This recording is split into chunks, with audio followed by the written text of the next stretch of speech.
ఏలూరు జిల్లాలో రహదారి భద్రత జీవన భద్రత నినాదంతో నిర్వహించిన 37వ రహదారి భద్రత మాసోత్సవాలు విజయవంతంగా ముగిశాయి.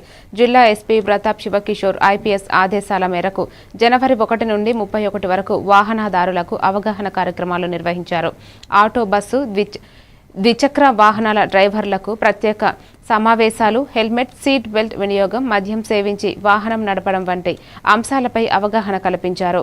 ఈ కార్యక్రమంలో RTC RM Shabnam, district transport commissioner Shekhar పాల్గొన్నారు.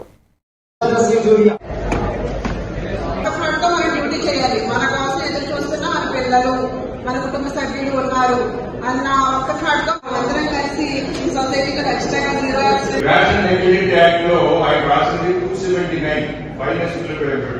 ఎవరైనా అతి వేగంగా వాహనం నడిపితే, అజాగ్రత్తగా నిర్లక్ష్యంగా వాహనం నడిపితే వారికి 279 కింద అప్పట్లో చాలా తక్కువ ఉండేది. ఇప్పుడైతే అది ₹1000. తర్వాత అలా అజాగ్రత్తగా వాహనంతో ఎవరైనా గాయం, అది చిన్న గాయం అయితే 337 రాశారు, పెద్ద గాయం అయితే 338 ఐపీసీలో ఉన్నటువంటి సెక్షన్స్.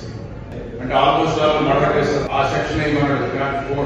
తర్వాత ఒక 10 years తర్వాత, అంటే 1860 తర్వాత 1870లో అది కాదు, వాహనంతో ఎవరైనా యాక్సిడెంట్ అయి చనిపోతే అది మర్డర్ కేసు అంత పెద్ద సెక్షన్ వేస్తే మనకి చాలా ఎక్కువ మంది 18 సంవత్సరాల లోపల కార్మికులు ధన్యవాదాలు.